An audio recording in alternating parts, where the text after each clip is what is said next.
Bienvenue dans cette nouvelle édition du QG Week-end. Au sommaire, une coalition très clairement dirigée contre la candidature du président Alassane Ouattara pourrait naître prochainement en Côte d'Ivoire. Les frondeurs de la majorité et ceux de l'opposition parlent de s'unir pour l'élection présidentielle d'octobre 2015. La campagne électorale se poursuit au Nigeria. Le général Buhari, candidat à l'élection, a rencontré les professionnels des médias à qui il a promis de faire respecter la liberté de presse.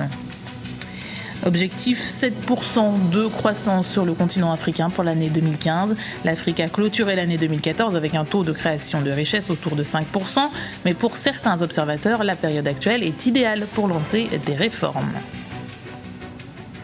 C'est une alliance particulière qui est en train de voir le jour en Côte d'Ivoire, des membres du Front populaire ivoirien, parti d'opposition, avec des frondeurs du PDCI, parti au pouvoir. Objectif de cette coalition inédite, faire barrage à la réélection du président actuel Alassane Ouattara lors du scrutin d'octobre 2015. C'est le président du parti Liberté et Démocratie pour la République qui a évoqué l'imminence de ce rassemblement mercredi. Les explications de Ibra Radjundiaï.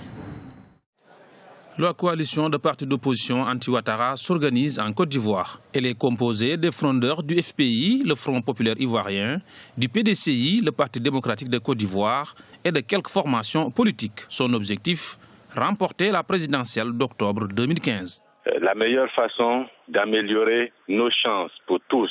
Il y a 7 candidats dans cette coalition pour le moment et qu'il fallait tout faire pour fédérer nos forces, pour lui arracher les conditions minimales de la démocratie. C'est-à-dire que le code électoral actuel adopté en 2000 est totalement défaillant et mauvais. C'est un code qui permet la création d'une commission électorale, mais qui donne le pouvoir de diriger cette commission électorale au président de la République qui lui-même est candidat, ce qui est totalement inacceptable. La coalition a mis sur la table plusieurs revendications, notamment l'accès aux médias publics de façon équitable des partis politiques. La mise en place d'une nouvelle commission électorale indépendante est également un de son combat. Nous mettons ensemble aussi pour exiger une nouvelle commission électorale parce que la loi dit que le président de la commission électorale est élu pour 6 ans non renouvelables. Le président actuel est celui que Gbagbo avait nommé à l'époque et qui vient de la coalition de Ouattara. Il a déjà fait 6 ans passés. Il n'a pas été capable d'organiser une seule élection sans qu'il n'y ait de conflit mortel après. Il n'y a pas de raison, ni légale, ni factuelle, de reconduire son mandat. Et ce que Ouattara a fait, contrairement à la loi, nous refusons cela et nous lui demandons de remettre à plat. Si certains partis politiques dans cette coalition ont de profondes différences idéologiques, ils partagent cependant le même but, celui de déloger le président Alassane Ouattara à la tête du pays à la présidentielle de 2015. Partout, l'union fait la force, dit-on, et ils ont compris que s'ils ne sont pas unis, ils seront affaiblis face à Ouattara. C'est vrai, il y a une diversité d'idéologies, des libéraux, des socialistes, des centristes, mais il semble qu'ils disent ce qui les rapporte, c'est-à-dire être contre Ouattara, avoir l'alternance, est plus fort que ce qui les divise au niveau des programmes de société, des visions économiques. Il est évident qu'ils auront le temps, au cours des 8 derniers mois qui restent, ou non même au cours des 7 derniers mois qui restent, d'affiner une approche, une stratégie, un programme de gouvernement commun pour aboutir à leur objectif. C'est pas facile, mais on les observe. Une charte contenant toutes les revendications de la coalition devra être signée au mois d'avril 2015. Au Nigeria, la campagne électorale se poursuit. Le général Muhammadu Buhari, candidat présidentiel du 28 mars, a rencontré les professionnels des médias publics et privés du pays. Il leur a promis de faire respecter la liberté de la presse s'il est porté à la magistrature suprême. Un reportage de notre correspondante à Foulaké, Oulinoye. Candidat du Congrès des progressistes APC à la présidentielle du 28 mars, le général Muhammadu Buhari a assuré qu'il respectera la liberté des médias et fera respecter la Constitution s'il est élu président. Un engagement pris devant les professionnels des médias. Le général à la retraite, candidat à la présidentielle, souhaite faire du développement des médias son cheval de bataille. Je veux vous donner mes assurances que dans ce système démocratique, je veillerai à ce que la constitution nigériane soit respectée. Cela inclut le respect des médias et le respect du droit à la liberté d'expression. Les professionnels des médias ont encore à mémoire le décret 4, un décret brandi par le général Boari en 1984 pour museler la presse.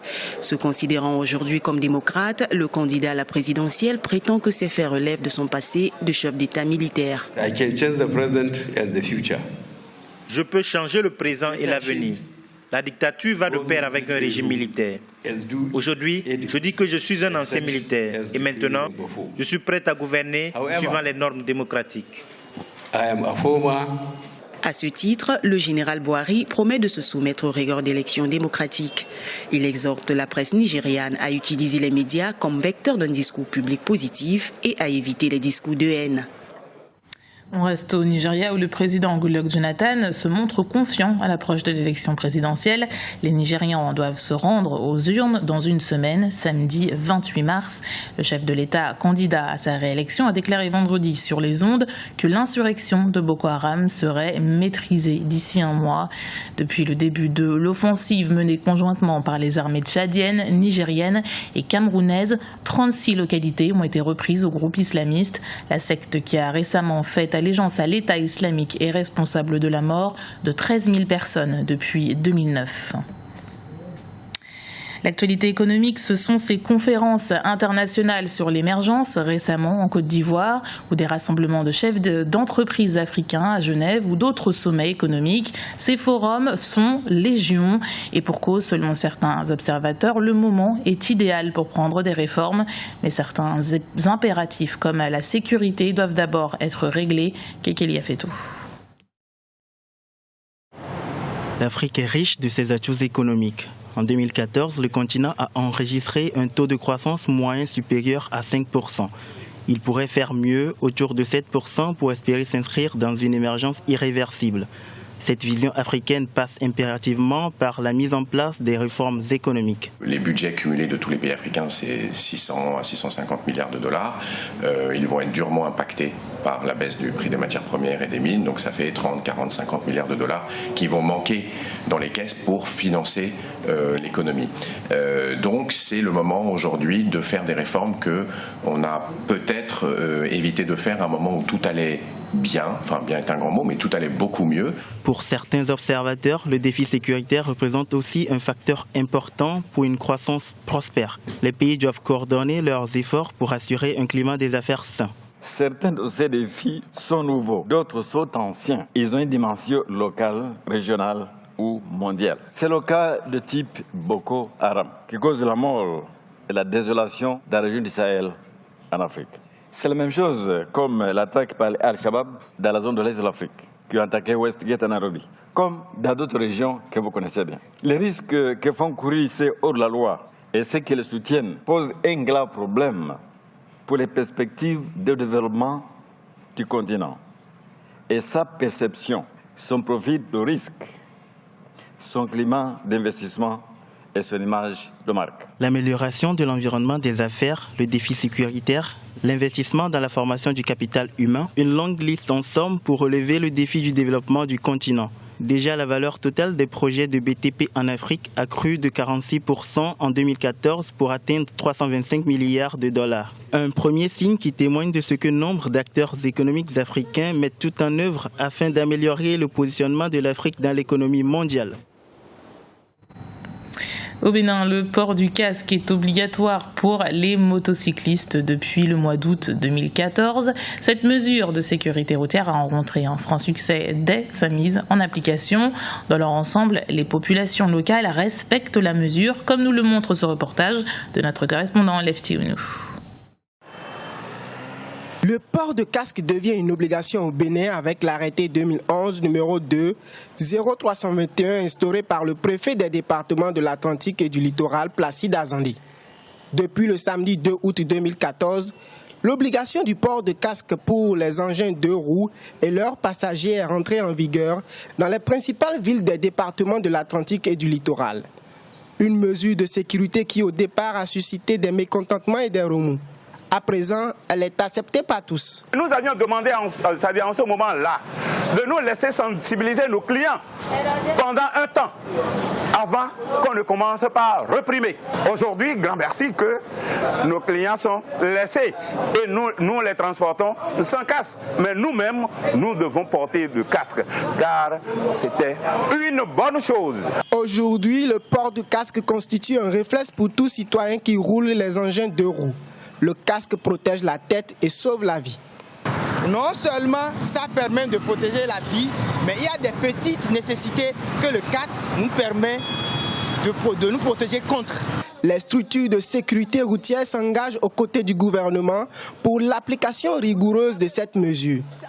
C'est une occasion pour elles de multiplier la sensibilisation afin de sauver des vies. On veut apprendre tout le monde à porter le casque. Et après ça, maintenant, on va passer maintenant à la phase qualité. Le bilan des cas d'accidents et de morts en circulation a considérablement diminué au cours de l'année 2014.